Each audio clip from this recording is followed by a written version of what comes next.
Charlotte. Alors aujourd'hui, on se retrouve pour une nouvelle vidéo 10 questions en 5 minutes. Et j'aimerais parler avec toi de la validation du potentiel du projet. Oui. Alors, j'ai une première question à te poser. Qu'est-ce que c'est que valider un projet en fait? Valider un projet, c'est s'assurer qu'on dispose de l'ensemble des ressources pour le mener à bien. D'accord, mais comment tu fais? Et là, on va étudier les différents types de ressources dont on a besoin, les ressources personnelles, est-ce qu'on est capable de mener à bien le projet, est-ce qu'on est soutenu par son entourage, les ressources techniques, est-ce qu'on est capable de faire les recherches ou de driver les personnes qui les feront pour nous, les ressources commerciales, est-ce que notre projet a un véritable potentiel commercial, et puis étudier aussi la réglementation, et puis enfin les ressources économiques, est-ce que l'activité va générer de l'argent? Et à propos de générer de l'argent, on parle de la validation du potentiel du projet, mais est-ce qu'il n'y a pas une validation du financement? Alors, le financement, c'est une étape qui vient après. C'est un vrai problème pour les créateurs d'entreprises, donc généralement, ils le font un petit peu tôt. Mais le financement, on le trouve quand on a prouvé que le modèle économique fonctionne. Donc dès lors que le modèle économique fonctionne et qu'on va voir les financeurs, ils disent regardez, je commence à gagner de l'argent, les financeurs, en fait, ça ne leur pose pas de problème d'apporter, de contribuer au projet à ce moment-là. Et donc, parlons du projet d'un point de vue commercial. On doit faire une étude de marché, c'est certain, mais est-ce qu'elle doit intervenir à un moment précis? Alors l'étude de marché, on a toujours une petite étude de marché. Lorsqu'on a une idée, on a une pré-étude. On va voir les uns les autres, on pose des questions à ses amis, ses parents, enfin tout son entourage. Ça, c'est une pré-étude. Ce n'est pas une véritable étude de marché. L'étude de marché, elle arrive après, au moment de la faisabilité. On va étudier les caractéristiques du marché pour adapter son offre. Une activité ne fonctionne que si l'offre commerciale que l'on fait répond à un besoin précis du client. Et donc, il faut étudier ce besoin, il faut le comprendre, il faut comprendre le marché pour pouvoir créer une activité qui crée des bénéfices, tout simplement. Mais cette étude de marché, est-ce qu'on est obligé de la faire par un professionnel ou une simple connaissance du marché ne suffit pas? Alors, parfois, la connaissance du marché suffit. Quand on est artisan et qu'on est dans le métier depuis 10-15 ans, on est plombier depuis 10-15 ans sur un secteur, on veut créer une entreprise et se mettre à son compte, c'est suffisant généralement parce qu'on connaît les clients, parce qu'on est connu sur le marché. Voilà. Par contre, dès lors qu'on a une entreprise innovante ou dès lors qu'on va créer sur un produit qu'on ne connaît pas forcément bien, une clientèle qu'on ne connaît pas bien, ou alors dans un autre secteur géographique, il est important de faire l'étude de marché pour s'assurer que l'offre que l'on maîtrise, mais que notre offre, elle répond bien à un réel besoin. Mais du coup, je ne comprends pas. Ça veut dire que l'étude de marché, elle est vraiment tellement importante qu'elle l'est plus que les statuts juridiques, par exemple? Alors, j'aurais tendance à dire oui. Je vais choquer sans doute beaucoup de monde, mais j'aurais tendance à dire oui. Les statuts juridiques, c'est quoi? Les statuts juridiques, c'est une question technique. Alors, c'est sûr que ça fait peur. Quand on est créateur, on se dit, oh là, comment je vais créer mon entreprise? Mais en fait, c'est une question technique qui par ailleurs, peut être modifié par la suite. C'est-à-dire qu'on peut modifier ces statuts, on peut les changer, et ce n'est pas nous qui payons, ce sera l'entreprise. Et on ne le fera que si l'entreprise gagne de l'argent. Donc ce n'est pas un vrai problème. Par contre, de s'assurer que l'activité que l'on a va générer de l'argent, oui, ça c'est vraiment le cœur du projet.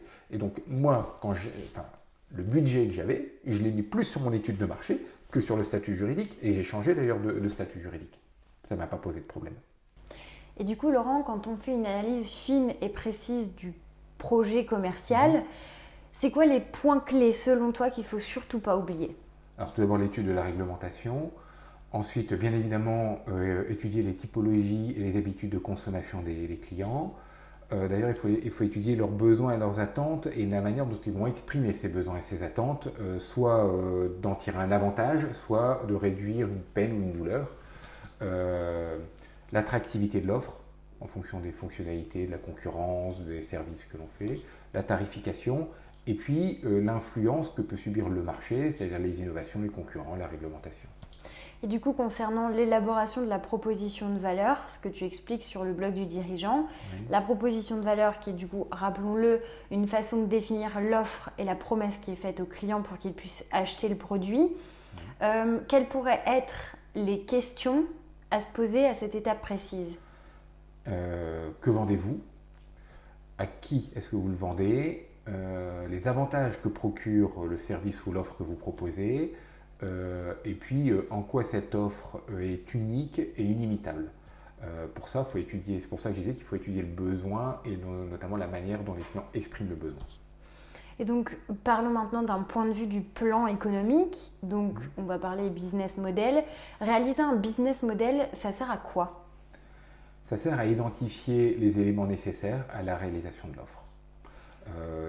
Donc, on va regarder les moyens de produire et vendre l'offre. On va regarder aussi les flux financiers, achat-vente autour de cette offre. Et rapidement, on parle de business model. Moi, j'aimerais comprendre ce que c'est qu'un business model Canvas.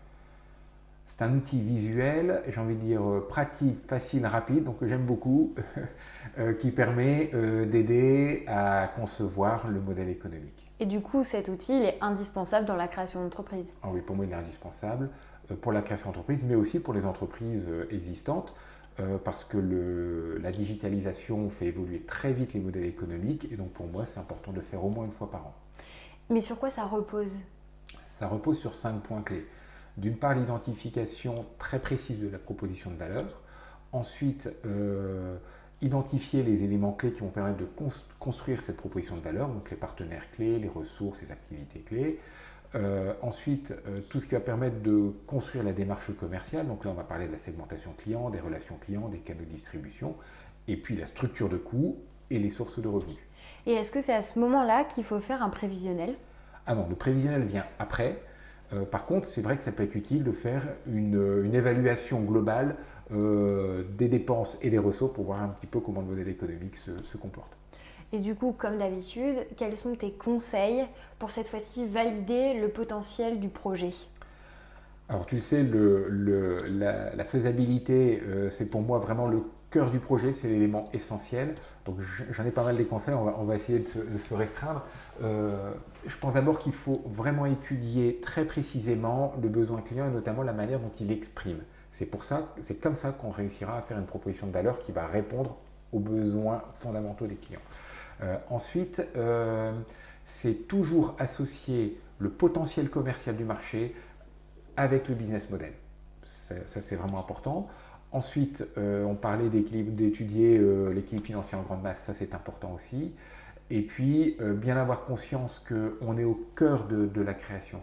Il est bien plus important d'étudier la manière dont on va gagner de l'argent, notre marché, qui sont nos clients, plutôt que de se concentrer sur des aspects techniques qui de toutes les façons peuvent être évolués par la suite, peuvent évoluer par la suite et être modifiés.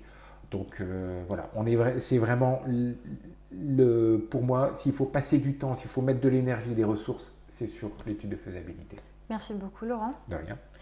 Si d'ici là vous avez d'autres questions, vous pouvez nous les adresser directement sur nos réseaux sociaux qui sont en barre d'informations.